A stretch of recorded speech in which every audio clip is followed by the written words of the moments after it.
Hello dear students, कैसे हैं आप सब लोग। आई होप आप अच्छे होंगे। मैं हूं मोहित शर्मा और आप देख रहे हैं मेरे YouTube channel the nucleus of chemistry.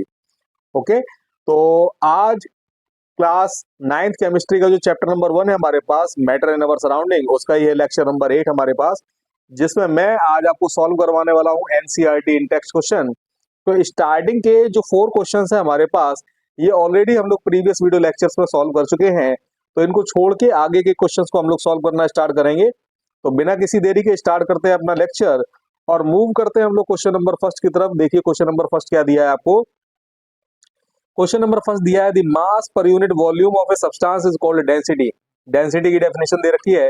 Density का मतलब क्या होता है, मास पर यूनिट वॉल्यूम किसी भी सब्सटेंस का, उसको हम लोग डेंसिटी बोलते हैं। और डेंसिटी का फॉर्मूला दे रखा है आपको, density is equal to mass over volume. इसको हम लोग डेंसिटी के नाम से जानते हैं और पहचानते हैं। तो क्वेश्चन दिया है आपको, arrange the following in order of increasing density. के आपको क्या काम करना है कि कुछ सब्सटेंसेस आपको दे रखे हैं, उनको अरेंज करना है उनके इंक्रीजिंग ऑर्डर ऑफ डेंसिटी के बेस पर। तो आपको सबसे पहला दे रखा है एयर है हमारे पास, air, exhaust from chimney, honey, water, chalk, cotton and iron. इन सभी को हमें क्या काम करना है, इंक्रीजिंग ऑर्डर ऑफ डेंसिटी के रूप में सजाना है।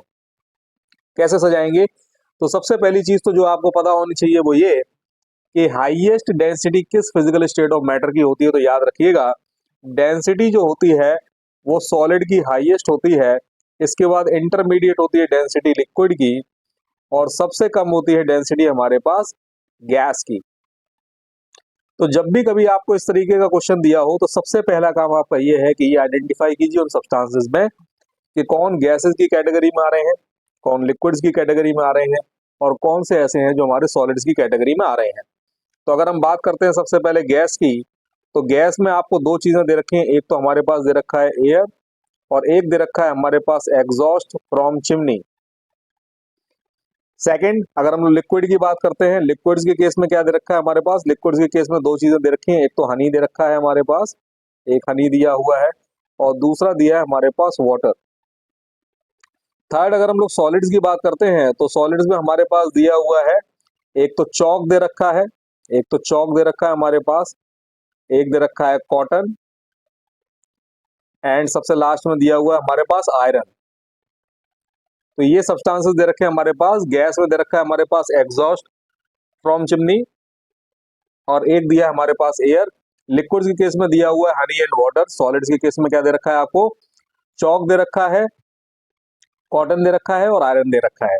तो सबसे पहली चीज तो आपको ये समझ में आ जानी चाहिए कि इनकी जो डेंसिटी होगी वो इनसे ज्यादा होगी लिक्विड से, और लिक्विड्स की जो डेंसिटी होगी वो गैस से ज्यादा होगी। अब गैस में भी अगर हम लोग बात करें, एयर या फिर एग्जॉस्ट फ्रॉम चिमनी, इनमें से किसकी ज्यादा होगी, तो बता देता हूं आपको। एग्जॉस्ट जो होता है चिमनी का, उसमें कार्बन के पार्टिकल्स या और भी जो हमारे पास हाई मॉलिक्यूलर मास की गैसेज होती हैं, for example carbon dioxide, sulphur dioxide gases, ये क्योंकि मौजूद होती हैं, तो इनमें क्योंकि मास काफी ज्यादा है, तो मास की वजह से क्या हो जाएगा, जो मास पर यूनिट वॉल्यूम है उसकी वैल्यू बढ़ जाएगी। यानी एग्जॉस्ट फ्रॉम चिमनी के लिए जो डेंसिटी की वैल्यू आएगी वो ज्यादा आएगी। किसके कंपैरिजन में, एयर के कंपैरिजन में। क्योंकि एयर में जो मेनली आपके पास गैसेज हैं वो ऑक्सीजन और नाइट्रोजन है, तो उनका मॉलिक्यूलर मास बहुत ज्यादा नहीं होता। इसके कंपैरिजन में सल्फर डाइऑक्साइड या फिर कार्बन डाइऑक्साइड के कंपैरिजन में। तो हमारे पास जो एग्जॉस्ट फ्रॉम चिमनी है उसका जो डेंसिटी होगी वो एयर से क्या होगी, ज्यादा होगी। अब हम लोग बात कर लेते हैं हनी और वाटर के केस में। तो वाटर और हनी के केस में अगर आपको पता हो, तो जो थिकनेस होती है या जो विस्कोसिटी होती है वो हनी की काफी ज्यादा होती है। हनी आपने देखा होगा गाढ़ा होता है काफी, किसके कंपैरिजन में, पानी के कंपैरिजन में। पानी क्योंकि थिनर होता है हमारे पास हनी के कंपैरिजन में, इसका मतलब ये है कि अगर हम लोग एक पर्टिकुलर सब्सटेंस कोई ले लें जिसके अंदर हमको एक लिमिटेड अमाउंट में पानी भरना हो और हनी फिल करना हो, और सेम अमाउंट में लेना हो दोनों चीजों को, और फिर उसके बाद दोनों का अगर हम लोग मास कैलकुलेट करेंगे, तो हम ये देखेंगे कि जो हमारे पास हनी है उसी कंटेनर के अंदर उसका मास ज्यादा आ रहा है, किसके कंपैरिजन में, पानी के कंपैरिजन में। इसका मतलब क्या है कि जो हनी के पार्टिकल्स हैं वो वाटर के पार्टिकल्स के कंपैरिजन में काफी पास पास हैं, क्लोज बैक्ड हैं, और इस क्लोज बैकिंग की वजह से जो हनी है उसका मास क्या होता है, वाटर से ज्यादा होता है। इसलिए डेंसिटी भी जो है वो हनी की क्या होगी, पानी से ज्यादा हो जाएगी। तो यहाँ पर आप देख पा रहे होंगे सबसे कम यानी फर्स्ट नंबर पे आएगा हमारे पास एयर। एयर से ज्यादा क्या होगा हमारे पास exhaust from chimney, third number पे हो जाएगा हमारे पास वाटर, फोर्थ नंबर पे हो जाएगा हमारे पास हनी, एंड फिर लास्ट में आते हैं हमारे पास सॉलिड्स। तो सॉलिड्स में जरा देखिए, आपको दे रखा है कॉटन और एक दे रखा है चौक और एक दे रखा है आयरन। तो आप कॉटन और चौक में अगर आप कंपेयर करेंगे तो आपको साफ साफ पता है, ये चीज कॉमन सेंस की बात है कि जो कॉटन होती है वो काफी हल्की होती है। क्यों? क्योंकि कॉटन के अंदर काफी माइन्यूट माइन्यूट पोर्स होते हैं जिनके अंदर एयर ट्रैप रहती है, और एयर की ट्रैपिंग की वजह से जो आपका कॉटन होता है वो काफी हल्का होता है। तो कॉटन का क्योंकि मास काफी कम होता है उसके वॉल्यूम के कंपैरिजन में, इसलिए कॉटन की डेंसिटी क्या होगी, चौक और आयरन के कंपैरिजन में काफी कम होगी। यानी फिफ्थ नंबर पे क्या आ जाएगा हमारे पास कॉटन, सिक्स नंबर पे आ जाएगी हमारे पास चौक, एंड फाइनली सेवन नंबर पे क्या आ जाएगा हमारे पास आयरन आ जाएगा। तो इस तरीके से हम लोग कैसे इसको सजा सकते हैं, पहले नंबर पे क्या आएगा हमारे पास एयर, एयर से ज्यादा डेंसिटी होगी हमारे पास जो सबसे पहले दे रखा है एग्जॉस्ट फ्रॉम चिमनी, यानी एग्जॉस्ट फ्रॉम चिमनी। इससे ज्यादा किसकी होगी हमारे पास, इससे ज्यादा आपको नजर आएगी वाटर की, वाटर से ज्यादा होगी हमारे पास हनी की, हनी से ज्यादा होगी हमारे पास कॉटन की, कॉटन से ज्यादा होगी हमारे पास चौक की, एंड सबसे ज्यादा हाईएस्ट जो होगी हमारे पास वो किसकी हो जाएगी, आयरन की हो जाएगी। तो आई होप आपको ये क्वेश्चन समझ में आया होगा।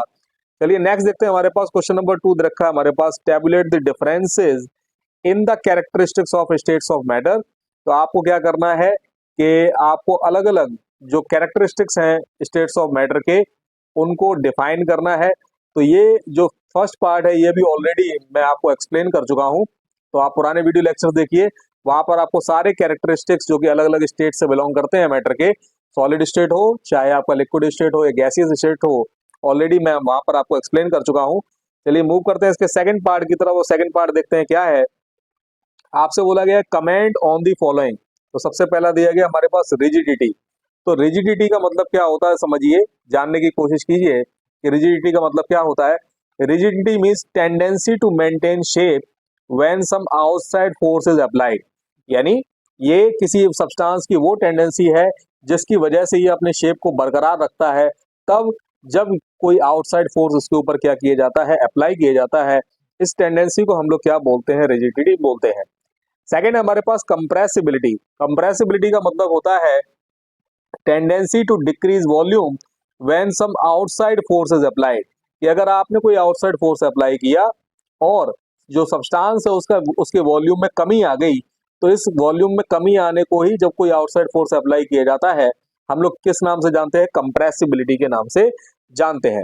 नेक्स्ट है हमारे पास फ्लूइडिटी। फ्लूइडिटी मींस होता है टेंडेंसी टू फ्लो, यानी आपके जो लिक्विड्स हैं या फिर जो गैसेस हैं उनके मॉलिक्यूल्स के बीच में जो फोर्स ऑफ अट्रैक्शन होता है क्योंकि काफी कम होता है, तो उनके मॉलिक्यूल्स जो होते हैं वो फ्रीली मूव कर सकते हैं।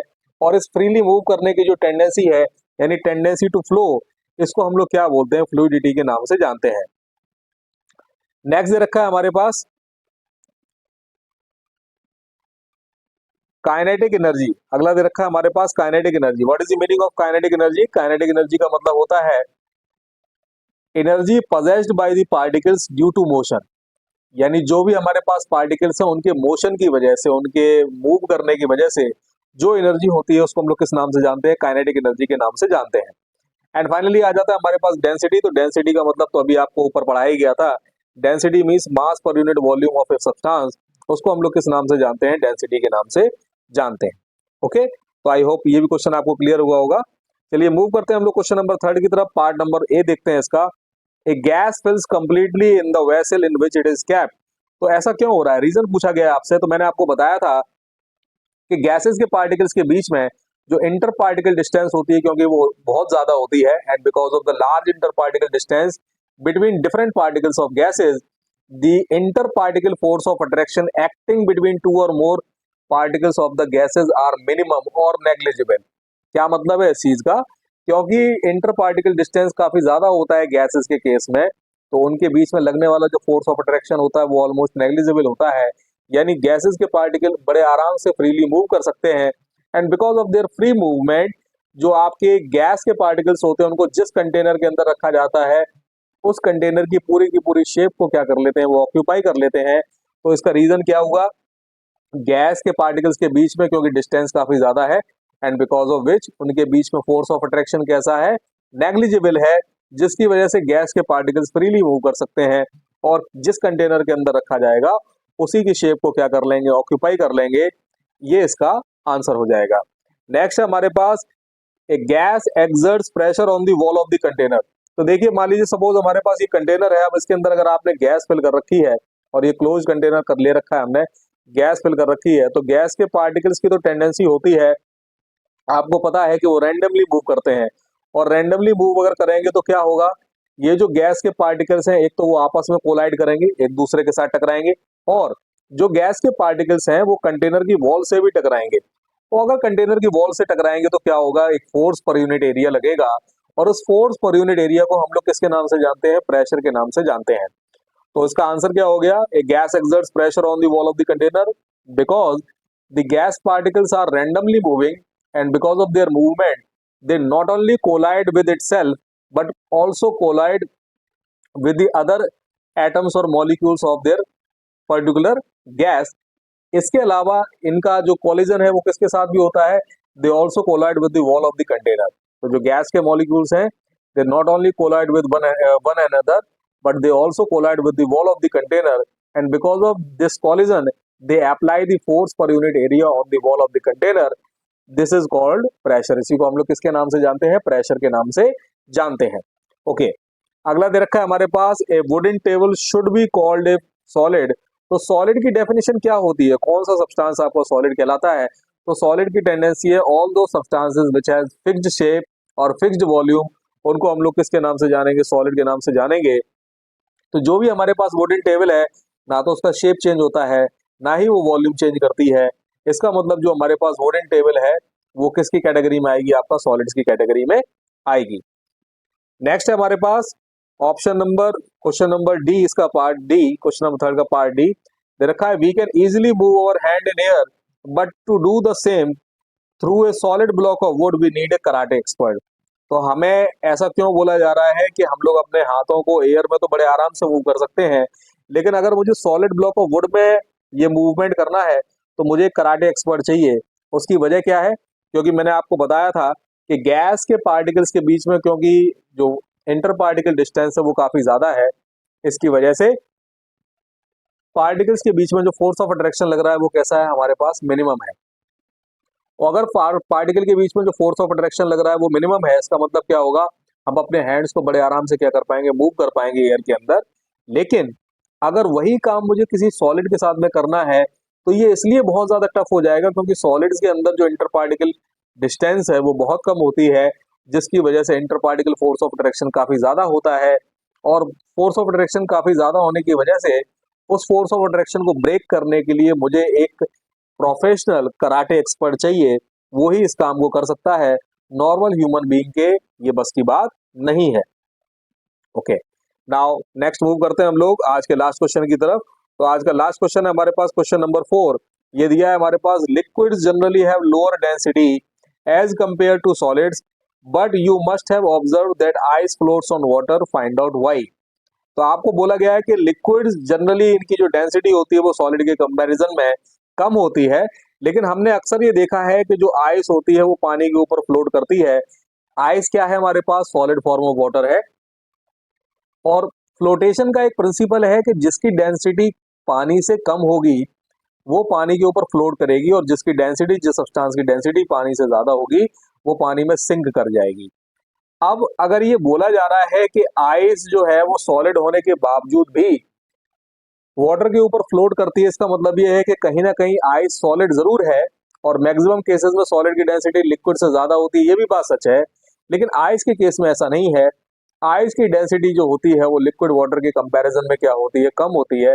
ऐसा क्यों होता है, आइस जब फ्रीज हो रही होती है उस कंडीशन में क्या होता है, हमारे पास कुछ एयर के या फिर जो हमारे सराउंडिंग में जो गैसेज हैं उनके मॉलिक्यूल्स फ्रीजिंग के दौरान क्या होते हैं, वाटर के अंदर ट्रैप हो जाते हैं, जिसकी वजह से आपका जो ओवरऑल वॉल्यूम है हमारे पास पानी का वो फ्रीज होते समय थोड़ा सा इंक्रीज हो जाता है, और वॉल्यूम इंक्रीज होने की वजह से क्या हो रहा है, हमारे पास मास पर यूनिट वॉल्यूम, अगर आप मास को सेम रखेंगे लेकिन वॉल्यूम को बढ़ा देंगे क्योंकि वॉल्यूम डिनोमिनेटर में है, तो वॉल्यूम अगर इंक्रीज करेगा तो क्या होगा, डेंसिटी की वैल्यू कम हो जाएगी। तो आइस को जब फ्रीज किया जाता है तो क्या होता है, वॉल्यूम इंक्रीज हो जाता है because of trapping of air, और उसकी वजह से क्या हो रहा है, हमारे पास जो ओवरऑल डेंसिटी है आइस की वो कम हो जाती है पानी के कंपैरिजन में। इसलिए क्या होता है, हमारे आइस क्यूब जो है वो वाटर के ऊपर क्या करते हैं, फ्लोट करते हैं। भाई एक कॉमन सा फिनोमिना है जो आपके हिल एरियाज है वहां पर अक्सर सर्दियों के टाइम में क्या होता है, हमारे पास जो वाटर पाइप्स होते हैं वो बस्ट कर जाते हैं। और उसकी वजह क्या है, क्योंकि उनके अंदर जो है वो पानी फ्रीज हो जाता है। और पानी फ्रीज होने के बाद क्योंकि वॉल्यूम राइज करता है तो क्या होता है, वो प्रेशर बिल्डअप करेगा पाइप के अंदर।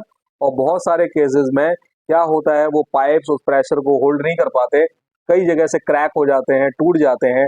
तो ये फिनोमिना अक्सर ऐसे एरियाज में देखने को मिलता है जहां पर आपका टेम्परेचर जीरो से काफी लो चला जाता है, यानी हिल एरियाज में अक्सर ये फिनोमिना देखने को मिलता है। ओके, तो आई होप आपको ये क्वेश्चन समझ में आए होंगे। अगर किसी क्वेश्चन के रिगार्डिंग अभी भी आपको कोई डाउट रह गया या क्वेश्चन कोई आपको ढंग से समझ में नहीं आया है तो प्लीज मुझे कमेंट सेक्शन में जरूर बताइए। उस क्वेश्चन को मैं नेक्स्ट वीडियो में डेफिनेटली एक बार फिर से आपको एक्सप्लेन करने की कोशिश करूंगा। इसी तरीके से चैनल के साथ बने रहिए। इस चैनल पे आपको quality content free of cost बहुत ही अच्छी क्वालिटी के साथ में प्रोवाइड किया जाएगा। तो आप इसी चैनल को इसी तरीके से सपोर्ट करते रहिए, सेशन को लाइक करते रहिए। Thank you very much.